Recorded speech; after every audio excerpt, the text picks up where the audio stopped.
41 head of cattle. That is what one woman sold in a single morning at the Caldwell County livestock auction. And by the time the last animal had gone through the ring, and she had walked back to the parking lot with a check in her coat pocket, half the county had already heard about it through the particular telegraph of small rural communities, which is to say through the 3 people who had been at the auction and the 5 more who had called them by noon. What came next was the part that made it a story instead of just a transaction.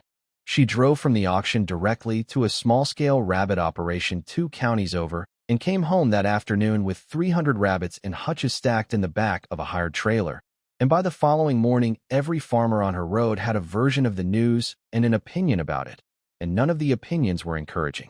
3 winters later, in the coldest and longest winter Caldwell County had recorded in 40 years, when the county's cattle operations were absorbing feed bills that had climbed to 4 and 5 times their normal winter costs because a summer drought had devastated the hay crop and the county's hay reserves had run out before February. Nora Beal's rabbit operation was producing at full capacity, its feed costs per pound of output running at a fraction of what her neighbors were paying to keep their cattle alive and producing nothing. And the man who had spent 3 years leading the county's informal consensus that she had made the worst livestock trade in recent memory was the same man who came to her gate in March of that winter asking, for the first time, whether she had any processed rabbit available to sell locally, because the specialty food market he had previously considered beneath his notice had started looking considerably more interesting to him now that his own operation's winter loss numbers had come in. Hayden Lohr had run the largest cattle operation in Caldwell County for 24 years, sat on the county's livestock and grazing advisory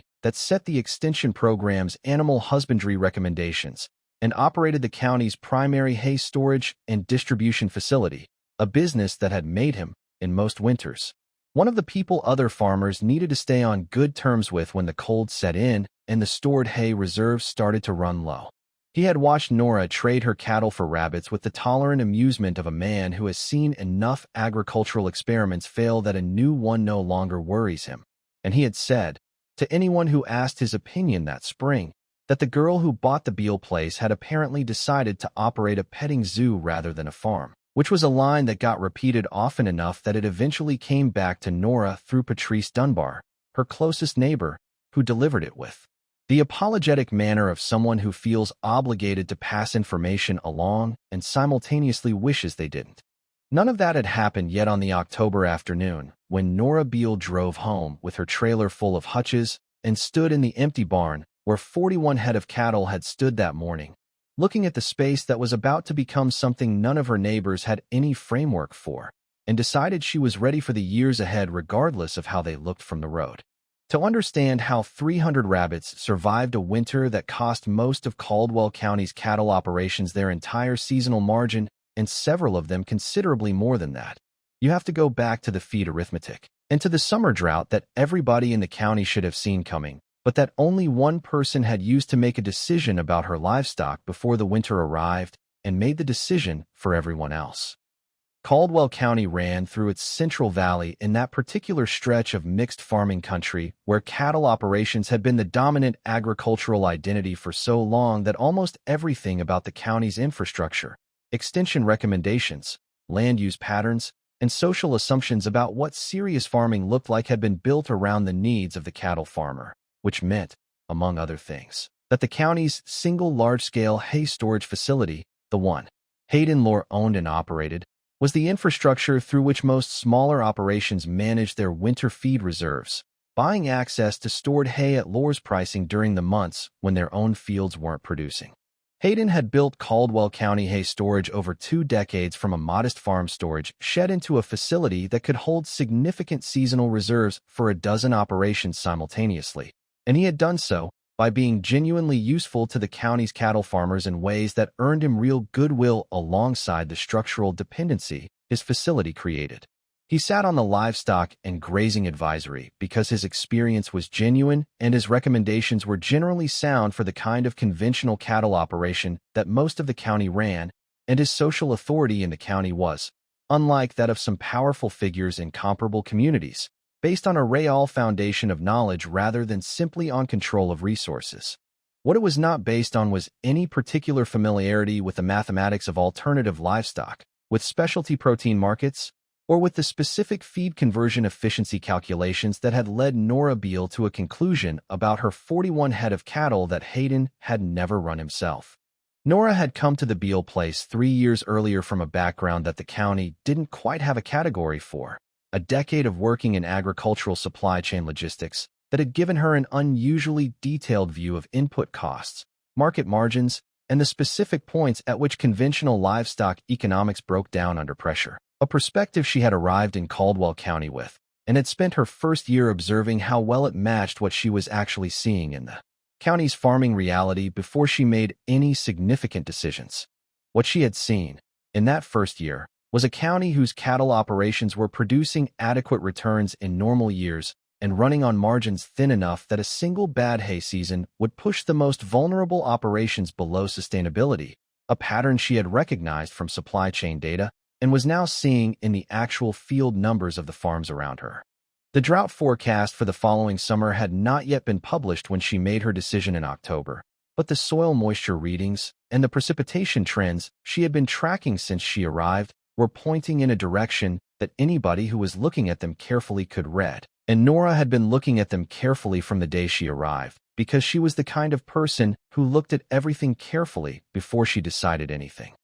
Patrice Dunbar had been farming the 42 acres directly adjacent to Nora's since inheriting them from her uncle 6 years earlier, a modest mixed vegetable and small livestock operation that she ran with considerable competence and moderate profitability, and she was the first neighbor to come over and ask, without the mockery that had characterized most of the road's reactions, what Nora was actually thinking. She arrived 2 days after the trailer, sat at the kitchen table with a cup of coffee, and said that she had heard about the trade and had spent 2 days trying to work out the logic herself and couldn't quite get there, and that she thought she owed it to herself as a neighbor to ask rather than speculate. Nora walked her through the feed conversion arithmetic first, because it was the foundation of everything else. A cow needed 7 to 8 pounds of dry feed to produce a single pound of meat, while a rabbit needed 3. At any hay price above a certain threshold, and at a winter hay shortage scenario above a certain severity, the cattle operations economics simply stopped working while the rabbit operations kept running,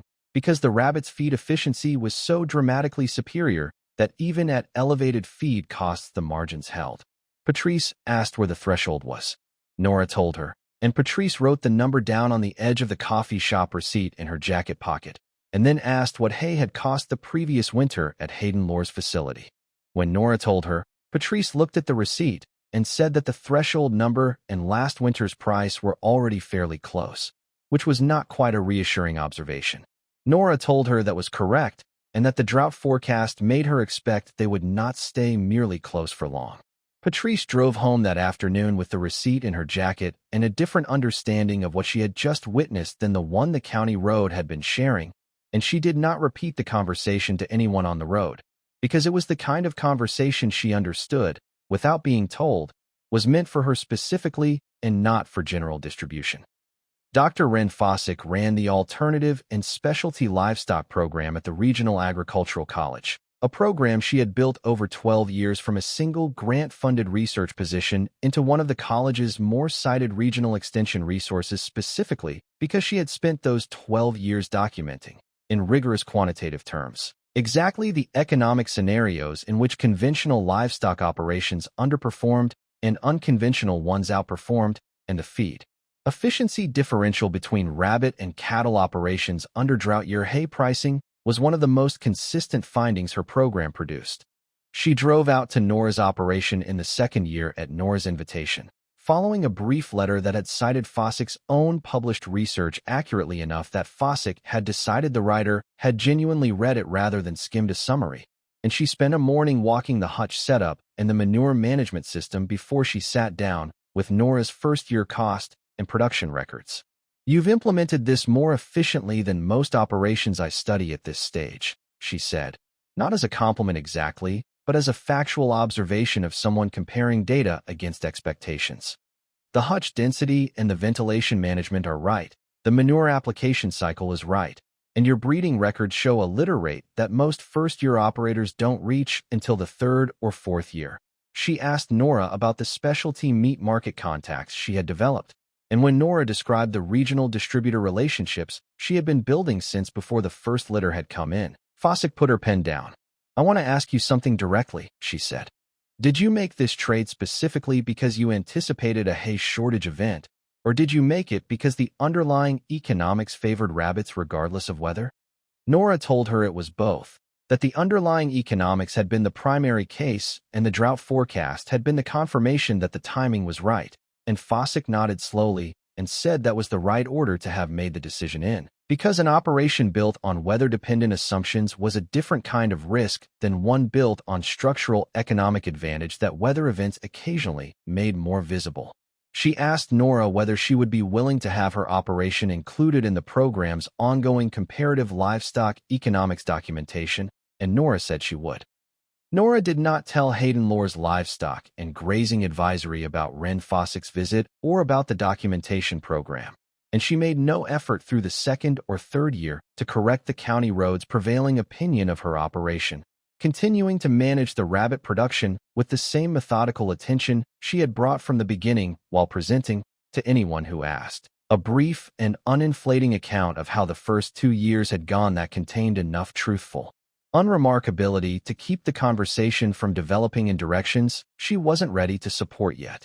The county's conventional cattle operations had a difficult second year due to a mediocre hay harvest, not the drought she had been anticipating, but a smaller version of the same pressure, and hay prices at Hayden's facility rose enough that several operations reduced their herd sizes as a defensive measure. This development was noted at the livestock advisory meetings as a normal cyclical adjustment and was not connected, by anyone at those meetings, to any structural change in the county's livestock economics or to the feed efficiency question that Nora had been quietly working with for 2 years. Fossick's program sent a research associate to the operation in the third year for a standard documentation visit, a routine extension visit that went unremarked by the county because research visits to local farms were not unusual, and the specific content of the visit was not something anyone at the advisory had been asked about.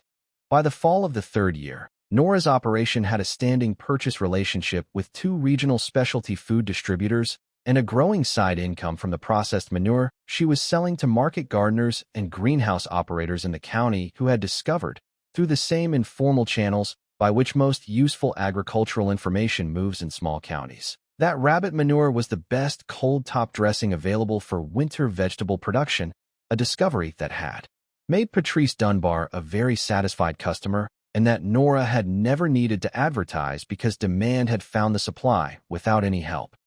The summer drought of the third year was not a surprise to anyone who had been watching the precipitation data, but it was more severe and more sustained than the Extension Services models had projected, and by late August it was clear that the county's hay yield was going to be a fraction of a normal year's production, which meant Hayden Lore's facility was going to receive a fraction of a normal year's intake, which meant the county's cattle operations were going to face a winter with constrained supply and elevated prices at exactly the point in the season when their demand was highest.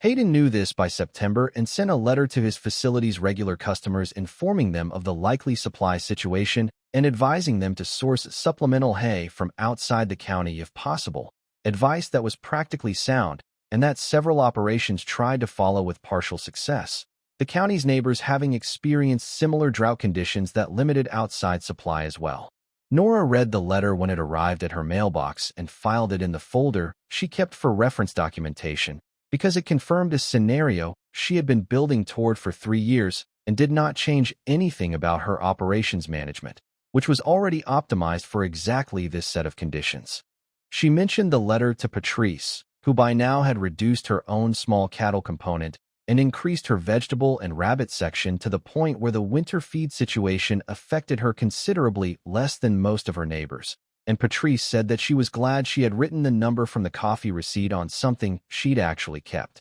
The winter arrived in November and stayed.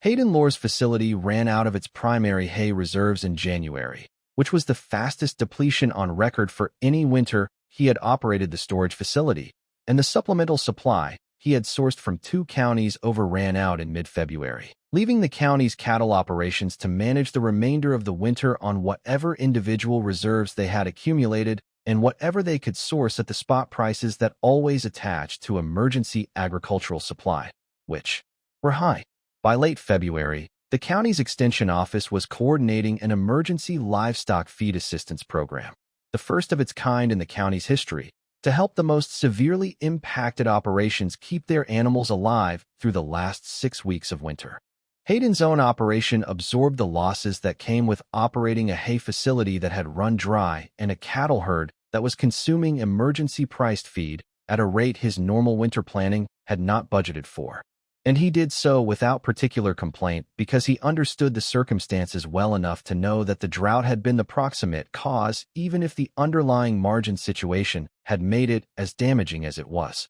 He drove past Nora's operation several times in February and March on his way to and from the feed coordination meetings, and he noticed, each time, that the rabbit hutches were full, that the processing area was operating on what appeared to be its normal schedule, and that there was no emergency supply truck in her drive at any point during the period when every other livestock operation on the county road had at least one. He stopped on a Tuesday morning in March, the first time he had spoken directly to her about her operation in 3 years, and asked whether she had any processed rabbit available for local sale. She told him what she had, at her standard pricing. He bought it.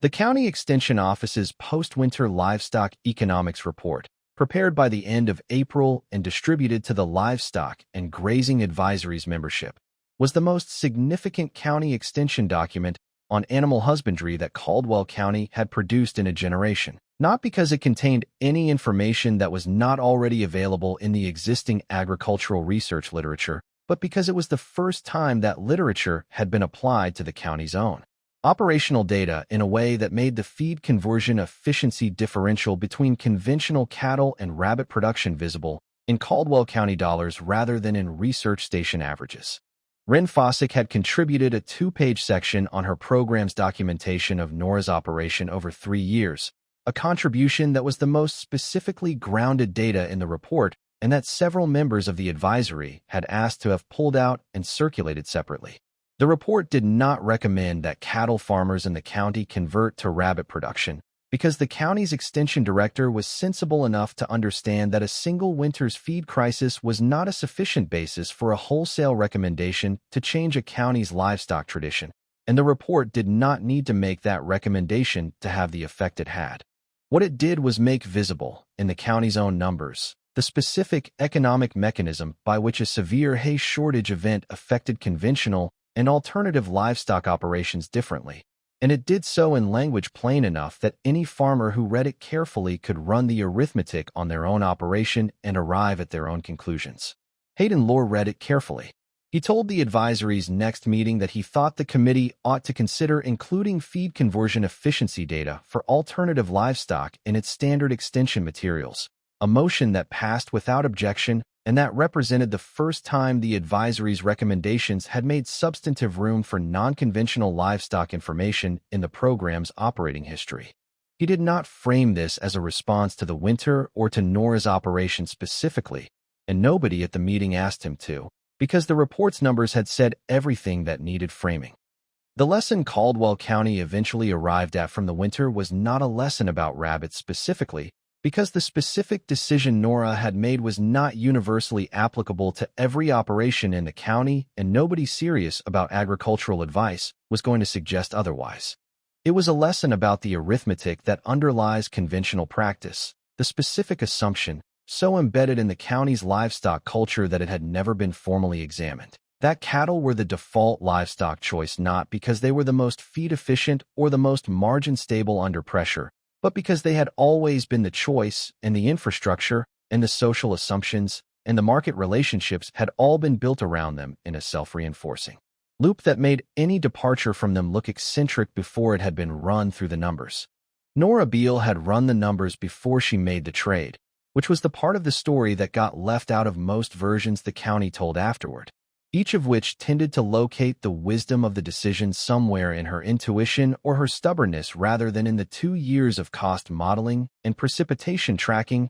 and supply chain experience she had brought to the question before she drove to the auction with 41 head of cattle in a trailer. Hayden Lore came out to her property himself in the spring after the winter, parking at the same gate where he had once described her operation as a petting zoo, and he walked the hutch setup with her for the better part of an hour, asking the questions that the winter had made it impossible for him not to ask, and she answered them the same way she had answered Patrice's questions at the kitchen table 3 years earlier, starting with the feed conversion arithmetic and working forward from there. He asked her, at the end of the walk, whether she would be willing to present her operation's 3-year cost data to the advisory's fall meeting. She said she would. He said he appreciated it, in the particular tone of someone who has decided that the most productive thing left to do with a situation is acknowledge what it has demonstrated and move forward from there. And she accepted the acknowledgement in the same spirit, because there was no version of what had happened that winter that required anyone to stand in the spring mud and account for every specific thing they had said about 300 rabbits 3 years earlier. The numbers had already done that accounting, one winter night at a time, and everyone within range of the report knew it. Drive past the Beale place on the county road today, and the barn that used to hold 41 head of cattle holds a rabbit operation that has expanded twice since the original 300. A development that surprised nobody who had read the extension report and had been surprising everyone who hadn't since the winter became something the county talked about the way communities talk about events that changed the way they understood something they had always assumed was settled. Patrice Dunbar has the largest rabbit component of any mixed operation on the road and credits the number on the coffee receipt for the decision, which she has told the story of enough times that most people on the road know the receipt was involved without being entirely clear on what number was written on it or why it mattered. Hayden Lore's hay facility is still the county's primary storage and distribution operation and is still the infrastructure most cattle farmers depend on in a difficult winter, because one winter's demonstration of an alternative's resilience is not the same as a structural transformation of an entire county's livestock practice. And anyone who has ever watched a county's agricultural culture change knows that it changes the way most significant things change, slowly and through accumulated individual decisions rather than through a single dramatic event. What the winter changed was the advisory's extension materials and the question that gets asked at the first meeting of the year, which is now, for the first time in the program's history, a question about feed conversion efficiency alongside a question about hay reserves, a change that sounds small and is not. If this story landed for you, hit like before you go, because it genuinely helps more people find it. Share it with someone who has ever run the arithmetic while everyone around them was running on assumption. Subscribe if you want more stories like this one every week. And down in the comments, tell us about a time the numbers told you something that the conventional wisdom hadn't gotten around to saying yet. We read every single one.